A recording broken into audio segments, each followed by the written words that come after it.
नमस्कार, 4 PM राजस्थान में आपका स्वागत है। मैं नवीन जायसवाल। राजस्थान में नामांकन की प्रक्रिया आज से शुरू हो रही है। आज से 6 नवंबर तक राजस्थान में नामांकन दाखिल होंगे, यानी प्रत्याशियों के पास सिर्फ 7 दिन का समय है, क्योंकि 5 नवंबर को रविवार है और उस दिन नामांकन जमा नहीं होंगे। इस बीच में दोनों पार्टियों को, कांग्रेस और भाजपा को, टिकटों का फैसला भी करना है, क्योंकि अभी लगभग आधे ही टिकट बटे हैं। कांग्रेस में 105 प्रत्याशियों का फैसला हो चुका है, 95 का बाकी है, और भाजपा 124 टिकटों पर फैसला कर चुकी है और 76 टिकटों पर फैसला होना बाकी है। तो इसी दौरान दोनों ही पार्टी के भाग्य का फैसला हो जाएगा, उम्मीदवारों के भाग्य का फैसला भी हो जाएगा, लेकिन साथ ही राजस्थान के दो बड़े नेताओं के कद का फैसला भी हो जाएगा कि पार्टी के अंदर उनकी क्या अहमियत है, उनका कद कितना बड़ा है। ये दोनों नेता हैं मुख्यमंत्री अशोक गहलोत और पूर्व मुख्यमंत्री वसुंधरा राजे।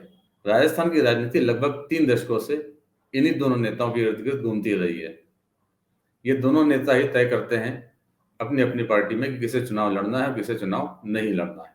लेकिन इस बार इन दोनों नेताओं को भी पसीना आ रहा है, क्योंकि कुछ सीटें ऐसी फंसी हुई है जहां पर इन नेताओं की, इनके कट्टर समर्थकों की टिकट तय होनी है और अभी तक उनके टिकट तय नहीं हो पाए हैं।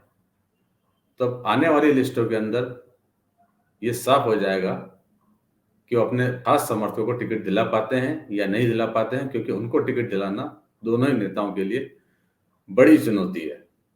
आज हम बात करेंगे उन्हीं नेताओं पर। तो पहले बात करते हैं बीजेपी की, वसुंधरा राजे की।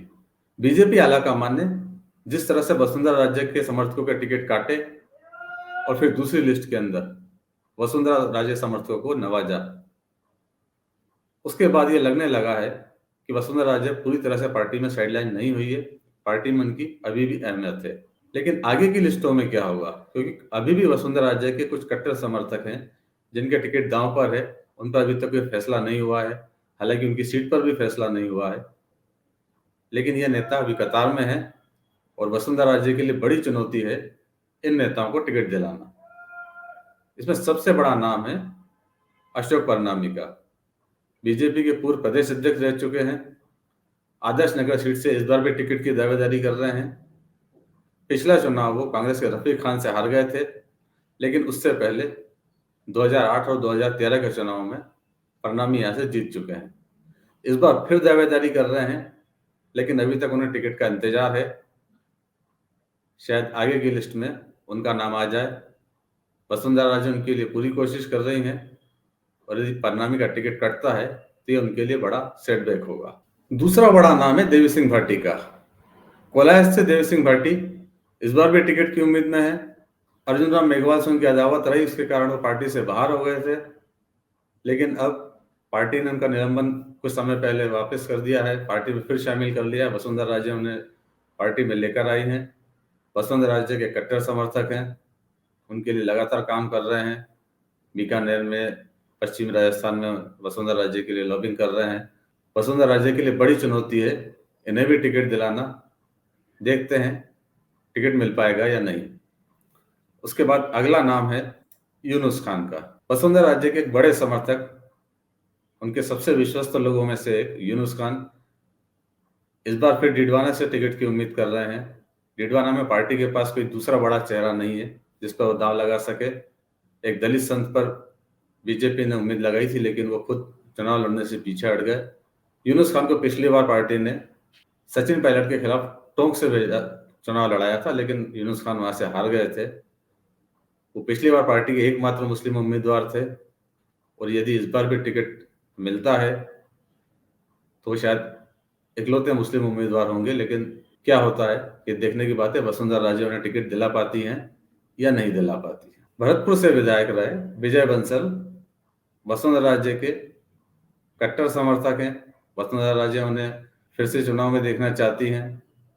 हालांकि अभी वो पार्टी से बाहर है, लेकिन कुछ दिन पहले वसुंधरा राजे उनसे मिलकर आई हैं भरतपुर के अंदर, और उम्मीद जताई जा रही है कि विजय बंसल को भरतपुर से टिकट मिल जाएगा, क्योंकि भरतपुर में भी पार्टी के पास कोई दूसरा विकल्प नहीं है। इसलिए हो सकता है कि विजय बंसल की वापसी हो जाए। विजय बंसल पहली बार 2003 में इंडियन नेशनल लोकदल के टिकट पर विधायक चुने गए और उसके बाद 2008 और 2013 में बीजेपी से विधायक बने। पिछली बार आरएलडी के सुभाष गर्ग से हार गए थे। कांग्रेस ने गठबंधन के तहत आरएलडी को सीट दे दी थी। उसके बाद सुभाष गर्ग यहाँ से जीते और मंत्री बने और इस बार भी शायद उन्हें वहां से टिकट मिल जाएगा। लेकिन बीजेपी के पास सुभाष गर्ग के मुकाबले कोई दमदार कैंडिडेट नहीं है, तो लिहाजा इस बार विजय बंसल की उम्मीद बनती है। वैसे वसुंधरा राजे के समर्थकों की लिस्ट और भी लंबी है। इसमें कुछ वो नेता भी शामिल हैं जिनके टिकट कट गए हैं और उन्हें उम्मीद है कि इस बार शायद अगली लिस्ट में उन्हें एडजस्ट कर लिया जाए। जैसे नरपत सिंह राजवी को विद्याधर नगर से टिकट कटा तो चित्तौड़ एडजस्ट किया गया। अशोक लाहोटी का सांगनेर से टिकट कटा है, वो लगातार कोशिश कर रहे हैं। चौटवाड़ा से राजपाल सिंह शेखावत का टिकट कटा है और वो भी लगातार कोशिश कर रहे हैं कि उन्हें सिविल लाइन्स या कहीं और से टिकट मिल जाए। तो अगली लिस्टों में देखना को मिलेगा कि वसुंधरा राजे अपने समर्थकों के लिए पार्टी से कितना लड़ पाती है, उन्हें कितनी जगह दिला पाती है। और अब बात कांग्रेस की मुख्यमंत्री अशोक गहलोत की। कांग्रेस ने अब तक 105 नाम घोषित कर दिए हैं, लेकिन उसके बावजूद 3 बड़े नामों पर संशय बना हुआ है। तीनों ही मुख्यमंत्री अशोक गहलोत के कट्टर समर्थक हैं। इनमें 2 मंत्री हैं और गहलोत इन्हें टिकट दिलाने की पूरी कोशिश कर रहे हैं, लगातार उनके साथ दिल्ली आ जा रहे हैं। इनमें सबसे बड़ा नाम है शांति धारीवाल का। पिछले साल कांग्रेस आलाकमान ने जब विधायक दल की बैठक बुलाई थी, तब धारीवाल के घर पर विधायकों की एक पैरेलल बैठक हुई और उसके बाद गहलोत समर्थकों ने विधानसभा अध्यक्ष सीपी जोशी को जाकर इस्तीफे सौंप दिए। तब धारीवाल ने खुलकर कहा था, आलाकमान को चुनौती दी थी और कहा था कौन आलाकमान, राजस्थान में आलाकमान अशोक गहलोत ही है। उसके बाद पार्टी ने उन्हें नोटिस भी दिया, लेकिन कोई कार्रवाई नहीं हुई, मंत्री पद बना रहा। धारीवाल इस बार फिर कोटा उत्तर से टिकट चाहते हैं या फिर उनके बेटे भी उम्मीदवार हैं। अब चूंकि टिकट लेना है तो धारीवाल के सुर बदल गए हैं। सुनिए अब क्या कहते हैं धारीवाल। मुद्दई लाख बुरा चाहे तो क्या होता है, वही होता है जो मंजूर सोनिया गांधी होता है।